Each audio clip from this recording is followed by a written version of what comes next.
You're excited. I'm excited. Look at all the people we have. We have the coolest guest today. This is the best day. I know. I mean, think of the work people are going to have to do to catch up to these guests like the rest of the week. I watched both documentary films over the weekend, and it was like time well spent. I was probably the happiest I've been with my entertainment choices since the start of the lockdown. Right? I mean, and in any of these cases, I mean, we all have this kind of thing going on in our like Netflix stream or our Amazon Prime stream or everywhere we have streams. We all have those movies that we're going to get to, and then we have the shows that we just I'm gonna watch this one because you watch the same thing over and over again because you're like worried about your choice. So I have to fight for my time too because I've got kids, so it's constantly like they're wanting to take it over. So for once, I could actually offer them to watch with me. And I do. My kids, I have to twist their arm to let them come in to watch a show with me. They don't want to watch a show. But look who we've got today. We've got Blake J. Harris. We've got Jonah Tulis, who have a really cool documentary about video game consoles called Console Wars. It is on CBS All Access. I need a new mouth. And we have Ash Coyote, who did a really cool documentary called The Fandom, all about furry fandom. So there's a whole lot of excitement in this one. So much to learn. I'm so excited. Welcome to the Backpack Show, everybody.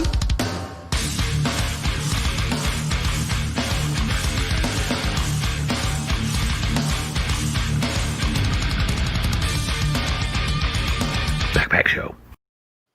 Yay. Good morning, I miss John. The old days of cutting you off. Aww. John Harrison's here because he brought Blake and Jonah to us, which is cool. Thank you, John. You could still do it. You just got to be quicker on the draw to cut me off. I don't know if you're getting more polite or if I'm getting more succinct because I know it's coming. It's probably a combination of the two. I blame all of it. I blame all of it. A lot of people on for this one. I have a real suspicion that there's some good energy to be picked up on this one. Our first guest today is Ash Coyote, and it's really funny because what came about to make this happen was I watched this documentary that showed up in my feed in YouTube called The Fandom, and it's about the furry lifestyle and choice. I have to ask that question. Do we call it a lifestyle? It's Fandom is the name of the show, so it is fans of people and anthropomorphic beasts. But I thought there's so much to it. But on top of it, what I want us not to lose in the whole interview and the whole conversation is Ash is a filmmaker and a YouTuber. So if the content subject isn't your thing, you're also going to think about all the things it takes to bring something like that to life. So I'm dragging her into this mess, and we're going to start going on this. So Ash Coyote, welcome to the show. Hi, good morning. Hi, so lifestyle or not, first of all? Yeah, do you call it a lifestyle or no? Well, it's kind of a complicated question for, with a complicated answer. The fandom can be a lifestyle for some or a hobby for others. It's just kind of a mix. I mean, it really depends on how involved you want to be. Yeah. I had the yellow card ready for you, Chris. Oh, because I'm going to say something. Yeah, we should. I'm just waiting. Yeah, I have it ready. Something bad or inappropriate, I get a yellow card. So in a lot of ways, so I'm sort of born and raised through sci-fi fandoms, comic book fandoms, video game and all that. So I've gone to cons for different things. I haven't gone to a furry con. One thing that's kind of different about that is that there's an identity play at heart there that is different than cosplay, obviously. Or I shouldn't say obviously. It's different than cosplay. Cosplay people are saying, hey, I'm pretending to be Starfire from the Teen Titans. That's not what people do when in the furry world. Can you explain that bit just a tiny bit?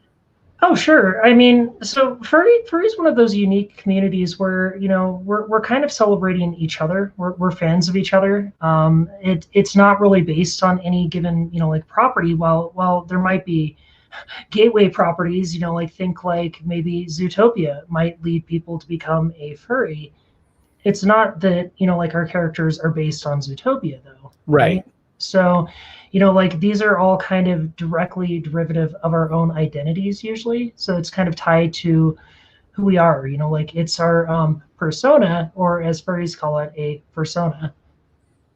Love it. So it's more you. Yeah. So it's actually more, it's you, sort of amplified, I guess. Is that absolutely. Yeah. It's us kind of like exemplified as an animal. So we might have like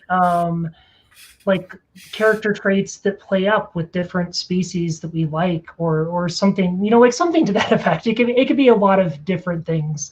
Ultimately, what it gets down to, though, is it's kind of just a very unique self-expression. There's a lot of it driven by art. There's a lot of it driven by expression. And again, I want to just sort of throw a little yellow highlighter on the detail you pointed out. If I go to a Comic-Con or I go to a video game show or anything like that, those are commercial properties. And sometimes you're supporting an independent artist, but you're also supporting multi-million-dollar companies, massive companies. When you go to an event for furries, it is like you said, it's fandom of each other. And so even if someone's vending, they're vending something that supports their identity or supports the person that they're saying that they're a fan of. It's interesting. The commerce of it's interesting. Did you find that when you were doing your documentary? Did you think much about the commerce experience there at all, or? Oh, very much so. I mean, I would say the furry fandom is one of the few places left where you can actually make a really good living as an independent artist. I mean, like you see people coming in, like from a graphics design background or from just, like a traditional arts background, moving into kind of a commission-based economy, I think is the best way to put it. And it's really interesting too, because, like a lot of the, consumers in the furry fandom tend to be kind of guys. A lot of the artists and commerce is run by women. So a lot of the creators are out there, like a lot of the creators that are out there are women. So, like you see things like fursuits, for example. Almost every fursuit manufacturer is a gal, and they are putting together these costumes that I'm sure you all have seen. It's the $3,000 animal costume, right?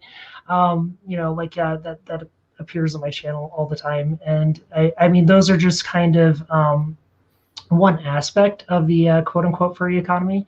But I mean, almost all of it is driven by art. It's amazing. I was looking at the documentary and you were talking about the Denver conference, Denver, and how many people apply to vend their stuff at that conference. It was like 400, I want to say, 400 different vendor applications they had to go through.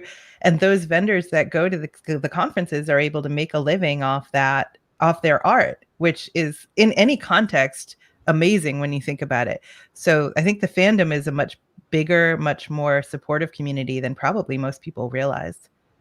I definitely agree. I mean, like it's kind of surprising how much easier it can be to survive as an independent artist in the fandom as opposed to kind of trying to make it outside of the fandom. I mean, for the longest time as a filmmaker, like I kind of kept those two sides separate. And this project was really the merger of my two passions. So like, it was kind of the point where everything met in the center and it was just like, oh, here's this thing. Yeah. The backpack community's here, Chris. I just want to say hi to everybody. Nancy has a question. Is it similar to the Native American concept of a spirit animal? Oh, kind of yes, kind of no. I mean, like there's definitely some parallels that can be drawn between this kind of stuff, but I would definitely say that it's much more of a kind of independent, individualistic expression of self. So, like, while there might be parallels in your identity with identity to, like the idea of a spirit animal, this is kind of, I mean, it's the same but different, I guess, is the best way to put it. Well, you can pick multiple, right, characteristics from multiple animals and create. You can. Your persona from that. Do you call it a persona? But I've seen people select characteristics from different animals and kind of wrap them up into their identity. Yeah, you'll see hybrid creations. They're kind of wild, yeah. Hi, everybody. So many people rolling in to say hi to you. That's a good thing.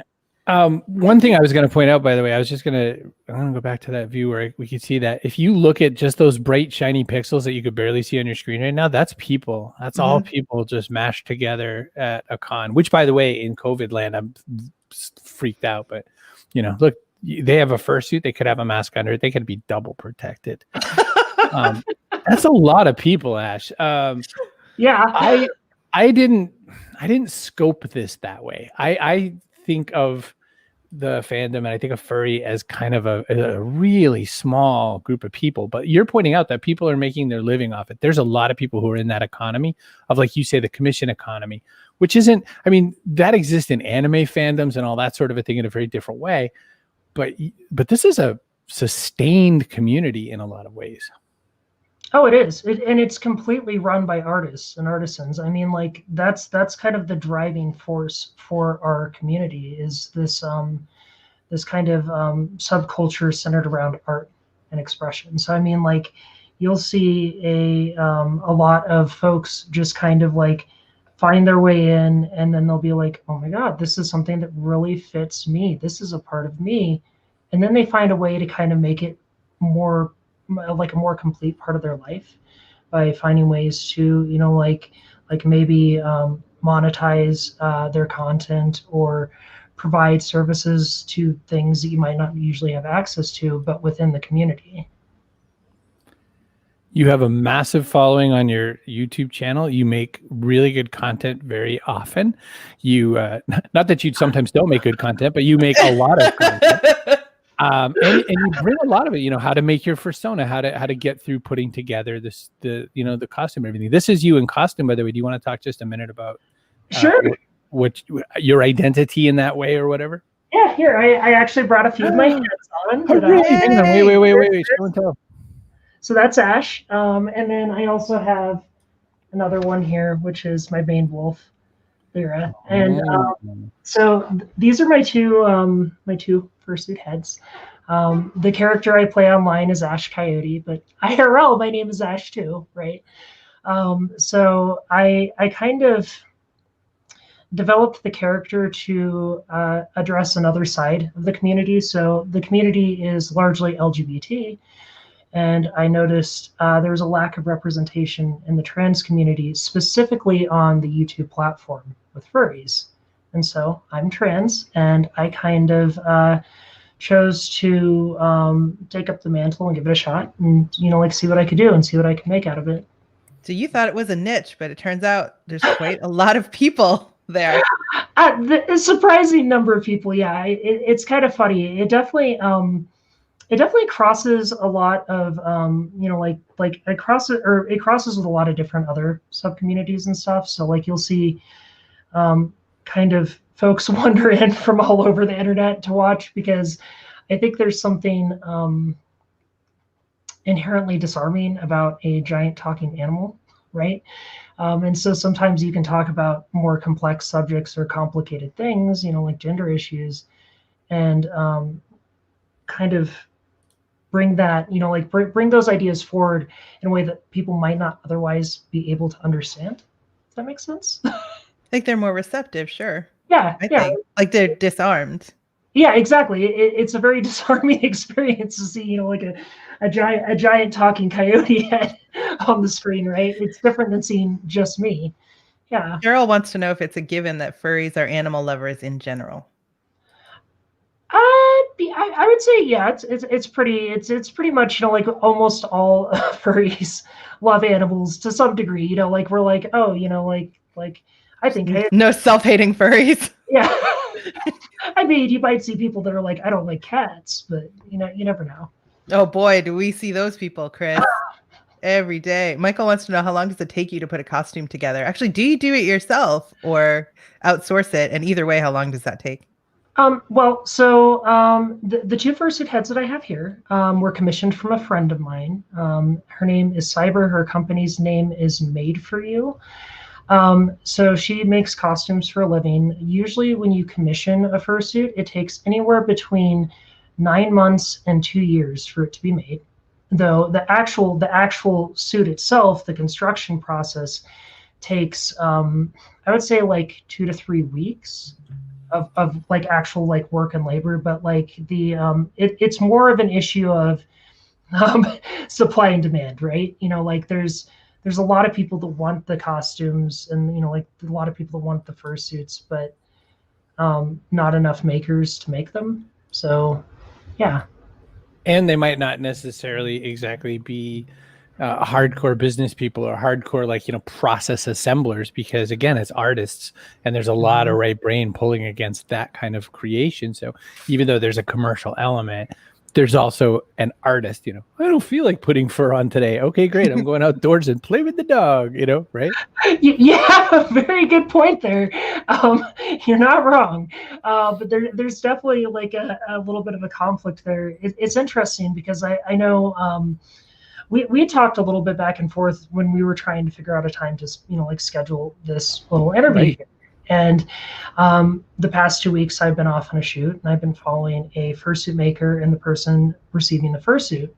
Now, the fursuit maker that I was following and filming was definitely somebody who had much more of a business sense to it, and like they were approaching it from like a really unique perspective. And I thought that was super cool to see in our community, because it definitely elevates the process a little bit.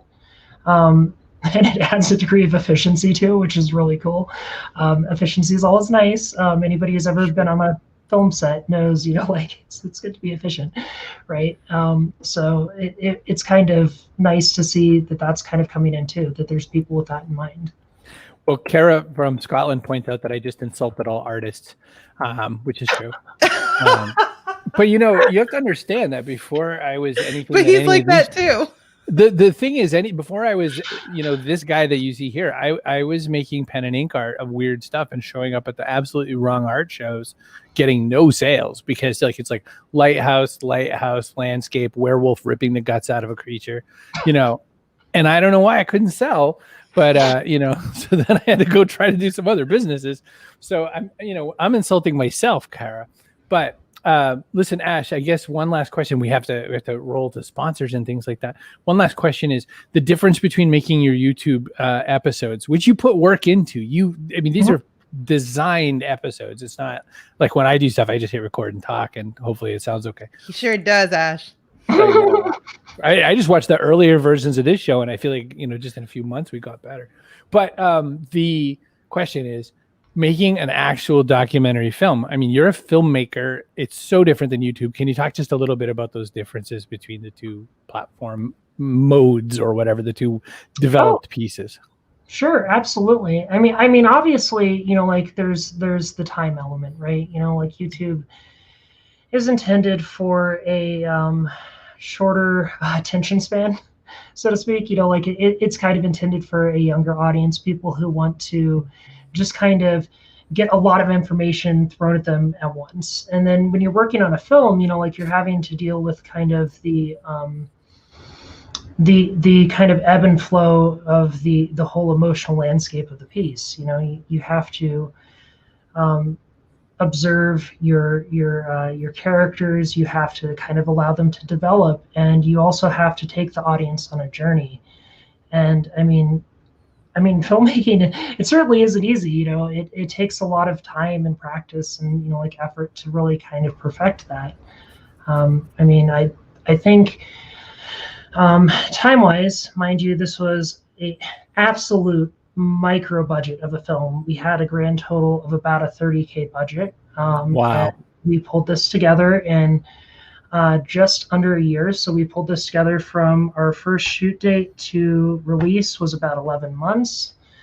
Wow. So that's a pretty tight ship for a documentary of like this size. And we had a grand total of 3 people working on it. 3 people. That would have been myself, my co-director, Ash, also named Ash, right?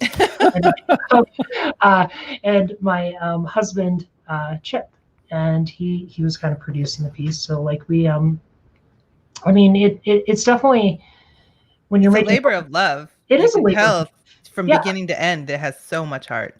Yeah, you have to really care about what you're making to make something like this on like a micro budget level. Like that's kind of one of those, like, you're not really necessarily in this for the money at that point. You're in this to just make something that you like and you love and you want to share with the world. Everybody should watch it, because whatever you think you know about the furry fandom, you don't know. Believe there's so much more to it. So definitely go and check it out. Yeah, look at the one thing we didn't talk about the whole time. How rare, Ash, an interview where someone didn't talk to you about the the sexual elements of the fandom, as if the dry cleaning bill. Yeah, we didn't get any of the good dirty stuff out of the way. Come on. I know, right? Like, oh my God. This isn't even a real interview. so close to not. I feel let down, guys. I feel let down. Come on. Ask Coyote. Stick around. We have some questions and thoughts for you after please the don't fact. go away. We've got a lot more we got to get covered. See? The best. This is like the Fandom. It was an incredible film too. It was just so well made, and I might have spoiled it because I said part of the ending, but no, there's so much heart from beginning to end, and everywhere in between. You see how much the fandom means to people, and what it's meant for their lives, and there's just so much more to it than you would ever imagine if you've never explored that space. So go check it out.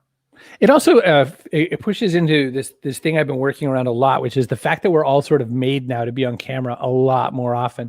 Can you imagine the opportunity to be able to have a costume between you and them? It's probably not the right word, costume, but whatever we call it, the fursuit allows you an interface that doesn't exist in normal life, right? Kerry and I have to show up wearing our own stupid heads and our own stupid emotions. And this is what I get. But the one of the conference organizers, that kind of the head of the conference in Denver, she runs 5, is an introvert, and she was saying how difficult that is for her. With people are peppering her with questions all the time, and when she gets up on stage to open a con, she'll get into her suit, and it helps her. I might have also had tried to ask one of the introverts into this episode or an episode, and they all said yes, and then totally ghosted because they're not Ash. So that happened too. So anyway, Fozzie is here. Fozzie is here. What good timing. So let's talk a little bit about the people who love on the show so that we can love on you. This is how we get it done. We are sponsored by StreamYard. Oh my gosh. If you ever wanted to learn stuff from the people you want to hear from, make your own show. See brogan.me/StreamYard. Kerry, if you made another show, what would you make another show about? Oh my gosh, I don't have time for another show. I actually do another show on hobbies. 3. Yeah. What if you had more? No more shows. No more shows. I'm good. I am maxed out on shows. But you're not. I don't know. People in the community that we have the pleasure and love of serving. Go to cbrogan.me/StreamYard. Make your own damn show. By the way, you can use this for a lot of other things. You can use it like pretend Zoom. I do it for interviews and meetings all the time. I like it more than any other interviews I've ever used. Thank goodness Kerry showed it to me. Authors, you know what I'm going to say to you. You've written a dumb book. You've written a wonderful, thought-provoking, world-changing book that shares your perspective on something valuable and important. And you need a website to promote it. You do need a website to promote it, because if you think people are just going to come find this thing on their own, you get another thing coming, like Rob Halford used to say. So bear in mind that if you're going to be here and do these sorts of things, you need a really good website. So go to pub-site.com. Kerry, what do they get if they're so good enough to come to pub-site.com? What does an author get? For one thing, you get, if you want to set up your own website and you just don't know how, it's really, really easy to do it yourself. It's super quick and easy. And after that, if you just want to keep doing it, keep your website up, it's just $19.99 a month. So it's very inexpensive to have a website that has all the pieces you need. And if you can't even be bothered to build it, even though it's easy, the pub site folks can do it for you, because they know what you need and they know how to do it. So this is powered by FSB Associates, which is a book publicity company, an author publicity company, who has 25 years in the business. They're so good, seriously. So they know what you need on a website. They know all the things. So your pub-site.com, your really dumb book can do so much better. You're important and valuable, but hey, you're right. They better not, because I'll stick up for you.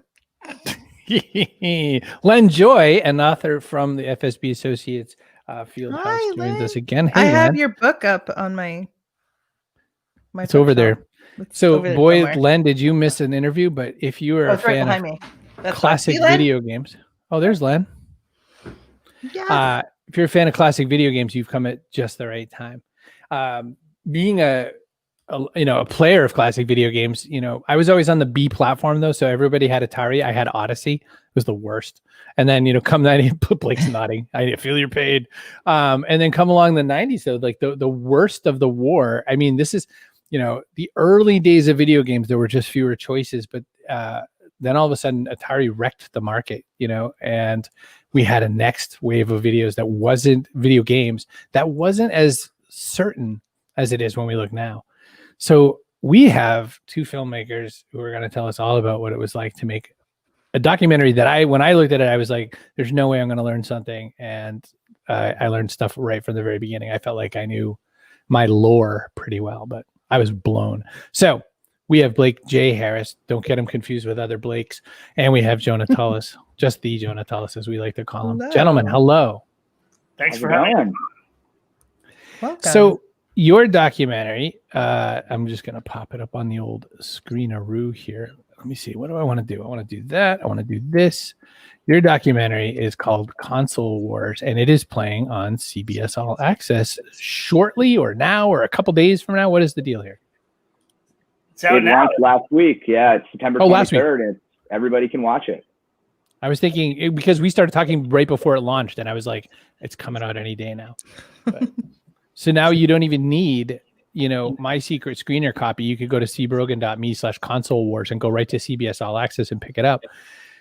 Why don't you sum up the tale of what people are going to get when they take a look at Console Wars and what it's all about? They're going to get to see what we were so fortunate to get to tell, the greatest business battle of all time. The story of Sega in 1990, with less than 5% of the market, taking on the juggernaut of Nintendo that had 95% of the market and, was the video game industry. There wasn't even a thought that a second company could ever make a business in this space that was so dominant. And somehow, under the leadership of Tom Kalinske with this team of misfits, they were able to take down Nintendo for a period of time, and then they got taken down themselves. 95%. I mean, that is a ridiculous number. And for Tom Kalinske to come in and say, oh, sure, he had some successes, but it certainly wasn't a guarantee that he could launch this. I guess one question about it all was that let me ask this question first. How did you put this together? A lot of it is, there's some interview stuff going on, but there's a lot of archive footage. There's a lot of going around and asking people for stuff. And of course, some incredible animations. What was the assemblage of this concept? And is that what you thought of when you were getting ready to make this in the first place? We always thought of this as like a time capsule where it's like we wanted to make sure that you felt like you were in that time. There was no narrator. It was all our characters telling the story. And the archival footage really played into that because we really wanted to kind of have the viewer feel the 90s and be in the 90s with you. And thankfully, we got tons of archival from all the networks, of course, but then through personal connections with the people, home video, literally, we went everywhere we could possibly find, even Japan for archival footage. And sort of help kind of put together this sort of palette of the 90s. And we can definitely relate to Ash from the first interview you guys talking about their documentary taking a while. Ours took 8 years in total from idea to the big screen or the small screen of CBS All Access. I'm sorry, did you just say 8 years? Yes, real labor of love. Like less time than it took for the Sega Genesis to come out. We weren't working on it the whole time, but there was a lot of Hollywooding that was going on because this was associated with big studios and networks and sort of some great people. That was part of the reason it was able to be made at such a level because of all the time and all the people involved and all the deal making that was going on behind the scenes. Yeah, what Jonah is also basically trying to say is that him and I have been working together for 15 years now, screenwriting, making films, and we're still nobodies, but we were like lowercase nobodies until 2012 when we met with Seth Rogen and Evan Goldberg, who are huge gamers themselves. And we told them about this project that we had been very interested in, basically sort of the pitch that we just said to you about this business story of Sega under Tom Kalinske, who prior to Sega had helped revive the Barbie doll at Mattel and He-Man Masters of the Universe he helped create. And they got on board from the get-go and have stuck with this for 8 years and have helped take this story to a scope that we, are grateful that it was able to be at because we think it is such a special story. We were able to get that great archival footage, able to have that animation.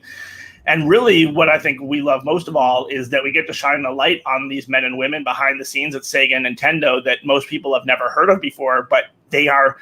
when you see these videos, which are in our film and people have seen on YouTube of kids freaking out, kids opening Christmas gifts or Hanukkah gifts or birthday gifts and getting that game that they wanted, that system that they wanted, these are the men and women behind the scenes that made the decisions that led to those games. That made them want them. Exactly.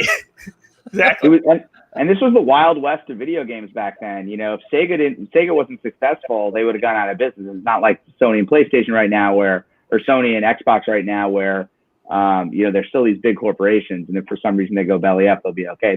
Nobody had 95% of the market share. There was a lot at stake for these companies, and it was much smaller, and it was just sort of them kind of going from the hip and seeing what happened.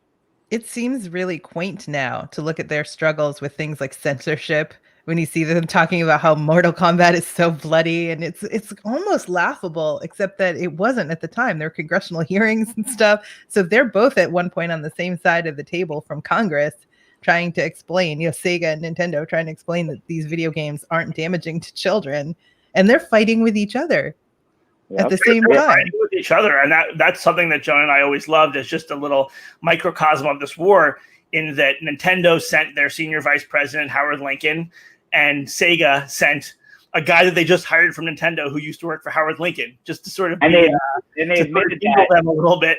Like, and they admitted, like, hey, we'll just send that guy. We'll just send the guy just hired away from Nintendo. Why not? That'll piss them off. Whereas Nintendo had actually, he was their senior vice president, but was named chairman shortly thereafter. So he was sort of the top of the biggest gun. He must have been royally pissed off. Oh, he was, and you see him in the movie get pissed off in that C-SPAN footage. The Congress thing, yeah. Yeah, he is. He just kind of and you know what? He had the right to be pissed off. You know, they were going after him, and you know, obviously we tell the story from the Sega perspective, but they were petty. Element, yeah, they were. But our sort of key point of view is like, yes, Sega was going up against this monster, and Nintendo was very controlling, and they were, you know, accused of antitrust, and they actually had to pay fines in regard to that. But at the same time, they were their own David and Goliath sort of battle years earlier, because they were fighting a video game that didn't exist and didn't want to exist anymore. Atari had tanked the entire industry in 1983, and despite having such an amazing system, they didn't know if this was going to be a success. It was going to be such a, you know, hard struggle. So later in the film, we kind of like to pull the curtain back and show you what Nintendo was all about at the beginning and how they kind of became the way they are. I did notice, though, there was so much of a struggle between Sega and Nintendo. Sega had their own struggles internally because there was Sega USA and Sega Japan, and the culture differences and the leadership problems and all that kind of stuff that nobody ever knew about. I mean, I didn't even think about it. And I went to business school. I was like, I'll just get the Sega CD because that's what you do. I never considered what would have to happen between those two branches. So it's kind of amazing they accomplished what they accomplished given the limitations placed upon them. Right. I mean, even it would be like, you know, you're talking about the backpack show, and we assume that you guys have aligned interests, Kerry and Chris, but if you each had your own different agendas and you sort of became these warring factions, that's essentially what the Sega story was. Like, you know, it was the parent company in Japan, which was not successful with their 16-bit system, which was called the Mega Drive over there. And then the United States, the subsidiary, the child was so successful, and they were driving the company's sales. So it was just this great business story, this unusual dynamic of a subsidiary making the primary, money profits for the company, and them wanting to dictate the business as maybe they seemingly should. And for a while, they had been given the rope and autonomy to do that. And then it gets pulled back, and Sega releases the Sega Saturn, which our friend Jonah has, because I was nodding when you were talking about always getting the B systems, Chris, because that's like Jonah's life story, is like always having game systems. I got the NES, like right as SNES came out. It was always like, it just took a while for my parents to kind of catch on. And Saturn, it's funny, I got Saturn. I actually had a choice between Saturn and PlayStation. I hadn't had a new system since the NES, so it's been, a long time. And I was at Disney World with my family at Epcot Center, and there's a huge Sega display where you could play Sega for free. Clearly a Tom Kalinske stunt. Mm-hmm. And I was roped into Sega. I believe it was Virtua Fighter, one of those games that roped me in. I was like, no, I want a Sega Saturn. And huge mistake. So it's a massive. Yeah. So in the end, without giving away too much, Sega Japan sort of pushed this device they created on Sega of America, despite Sega of America having some really amazing options that could have changed the whole face of the company had Japan listened to them. So this is a juicy business story. So what I'm going to end on before we bring Ash back in is that one thing you need to know is that you don't have to know or care or like a single thing about video games. Now, obviously, if you love video games, this is fascinating. If you love video games, you're like, wow, Nintendo's a bunch of dicks, and you like learn all this stuff that you just can't believe. And you still, one of the things they said way in that documentary that I loved is because it's how I describe Nintendo still is Nintendo builds for fun. Sega built for like the best graphics, the best music, the things they were able to do that Nintendo couldn't even vaguely do. And Nintendo was still killing them for a bit just because of that. And then Sega just played cards that Nintendo couldn't play. So that's why you got to check out Console Wars. It's a business story that is only made sweeter if you happen to love video games. And if you're into marketing, it's fascinating. The best marketing stories ever. It was just brawling warfare. It was not in any way some nifty spreadsheet. It was grand. So John points out that Saturn fans in the US, got a raw deal. I'm not supposed to touch the buttons. But he does it anyway. I do it because I like touching things. All right, I'm bringing in Ash Coyote. Let's get a pin. Oh, that must be an Ash fan. How odd. I know. It's so strange. I can't pronounce your name, so I'm going to go with Bill. So welcome back, everybody. Oh, thanks, Kerry, for setting it up. So always fun when things just kind of work this way. When we set up the show, there's a concept we have in mind called alchemy, which is even if there's not an immediate and obvious connection between the guests, there's always a connection. This time it was easy. You're all filmmakers of a sort and play with the same tools. What's ultra interesting is just to hear just how these two things overlap. So when you were hearing each other's stories, what did you think about that you haven't been able to say, because you're in the middle of the episode? I mean, I'd say that the number one reason that I'm really excited to watch Ash's documentary after the show is just that, similar to Sega, it seems to be a story about serving an underserved community. The furry community, I think that just a lot of people don't realize how sprawling it is, how artist-driven it is, and that was a lot of what Sega did under Tom Kalinske, of just realizing that we can't compete with Nintendo with kids 6 to 14 years old. So we're going to go after every other community that Nintendo doesn't care about, that no one's listening to, and we're going to give them exactly what they want, which in some cases was better graphics, some cases violence, and these things that led to Senate hearings. And it was really, that was, I think, one of the things that John and I learned early on that we loved was that this was not it was a David and Goliath story, but it wasn't a good guy versus bad guy. It was just different philosophies. One was Nintendo being controlling, saying, we know what's best for you, and here's what it is, and they make good games and are often probably correct. And Sega saying, we don't know what's best for you. It's about giving you the freedom to choose what's best for you and making sure that you have a lot of options. And so I like that, hearing that the furry community is just really sort of seeing it is a community, and that's what Sega was all about too, building a community and not, getting rid of the gatekeeping that was traditional of gaming at that time and still exists to some degree today, but just breaking down those barriers and getting people to enjoy gaming together under a big And from the little I saw there, it sort of seems like a character portrait as well, and focuses on sort of these sort of people behind the scenes, and that's sort of what we do as well. I think for any kind of documentary, it's all about, getting inside these characters and understanding why they are the way they are and why they love what they love. Oh, absolutely. Yeah. I'm actually really excited to see y'all's documentary because, growing up with the Sega Genesis and like being of the Sega camp, right? I don't know. I remember watching that all happen when I was a kid, and I'm dreadfully curious about what was going on behind the scenes. That sounds fascinating to me. Yeah, definitely. Jonah and I always joked it felt like a behind the scenes VIP pass to our childhood.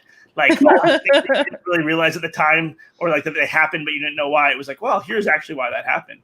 I guess in terms of your question, the thing that I was most curious to ask Ash or to hear the answer to was how much did, you said you spent a year on the documentary. How much did this story on screen end up being what you envisioned at the start? How much did it change, or how much did you even know at the start of what the final product was going to be? And what was that evolution like? So that was kind of it was a very interesting process because we kind of set out to tell a little bit of the history of the community and where it came from. And so with any historical subject matter, you kind of have a set beginning and end. You're already kind of aware of the scope of the story. But the issue when you're dealing with fandom-based communities is that, like, this information isn't readily documented. It isn't readily available. So there were things that surprised us along the way. There were things that were like, oh my God, like this is a little different than what I expected, right? But then there's also things that were very much like right in line with what we had discovered in our own research. So I would say, like, as far as like the historical storyline goes, like, it was pretty much what we had expected.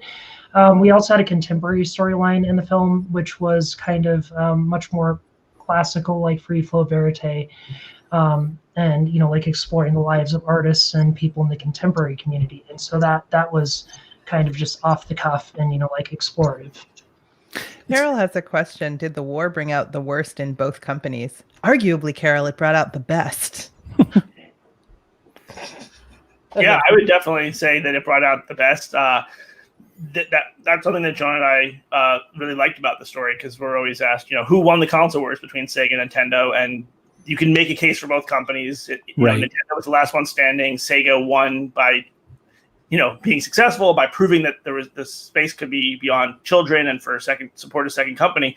But the real winner was us. It was the gamers, the consumers, because both companies were forced to make better games, take bigger risks, lower their prices, and really, maybe it sometimes brought out the worst in their emotions. But from a business standpoint and a product standpoint and a marketing standpoint, it really had them sharpen their knives and bring out the best.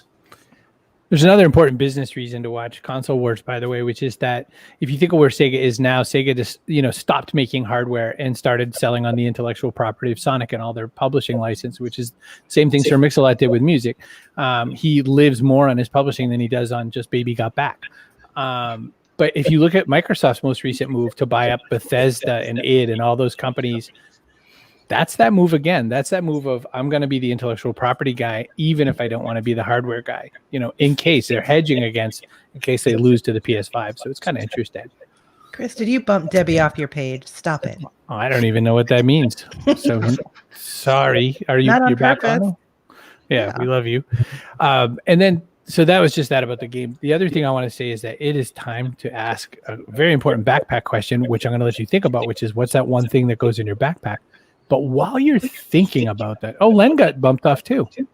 Oh no! Facebook's been doing some weird things that StreamYard has told us is, not our fault. We'd love you all to go over to YouTube and be our friends on YouTube. It would be even more fun. We love you. Let's talk a little bit about the Person of the Day opportunity. I was trying to think about this because we give a Person of the Day every time. It's sponsored by PubSite, FSB Associates. So pub-site.com. And I know it's just one comment, but I want this person to be Person of the Day. Because I like the avatar and I can't say your name. So that's it. So when you're winning the Person of the Day, you win an apple just like that apple there. You just have to go to a store and buy it with your own money, and then you'll be a Person of the Day. We're very proud of you. So thank you so much for winning the Person of the Day. All right. Question up on the screen for everybody. What goes in your backpack? Which is a question of metaphorical or physical nature. It's, we're building on crazy sand right here. Like, everything's messed up. The world is bad. The future is awful. You can only carry so much stuff with you at any one time. What one item would you put into your backpack? You're gonna have to make somebody go. Yeah, I feel like I'm doing the thing. Go, Blake. I'm gonna bring my Nintendo Switch. I hope that I can bring the charger too, because I think that, like you said, these are uncharted times.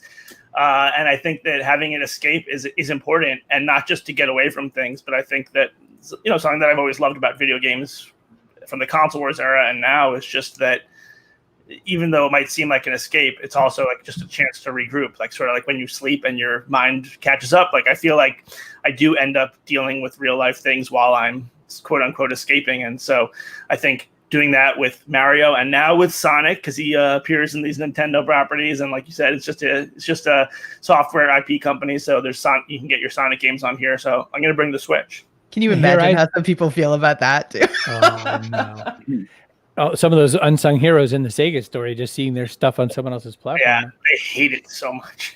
I bet. I bet. But then, I thought for a crossover, I was so surprised you weren't playing Animal Crossing, because that's probably what I would expect Ash to play on a Switch. Maybe. I'm more of a fan of Pokemon, to be honest. Oh. Yeah. Perfect. Pokemon is you could just play that endlessly too. Yeah, it's kind of an endless game. Yeah. Ash, it's okay to just tell him, you don't know me. You don't know me, Chris. I know. You don't know what Come I on, play. please. It'll be fine. Hey, Jonah, what's in your backpack? And it could be, it could be metaphorical. It could be physical. Yeah, I guess I'll go the metaphorical route. I was going to originally say persistence, but I'm actually going to say aggressiveness, just to stay kind of on brand with sort of our 8 years of trying to make this movie and Tom Kalinski's sort of approach to taking on Nintendo. I think aggressiveness is a good word to sort of, that encompasses sort of this project. Physical object for that would probably be napalm. Here we come. All right, Ash Coyote, you get to close it out. What is the one thing that goes in the backpack? I'm stuck between physical and metaphorical here. I'm thinking, I might kind of go off and say bullheadedness, stubbornness. You gotta just stick with it. Like that kind of thing. It's there's always going to be ups and downs, but if you just kind of push through it, you'll always be okay. Yeah. I'll like it. I'll take it as an answer. You get to stay. Yay! Yeah. We will not eject you for that. I was going to say either that or coffee. So. Or coffee. That's fair. There's always room for coffee. Yeah. Kerry, what do you think your uncle would have put in the backpack? Well, so my uncle, people used to call him a dog, and I thought that meant he was a furry, but it turns out it meant something totally else.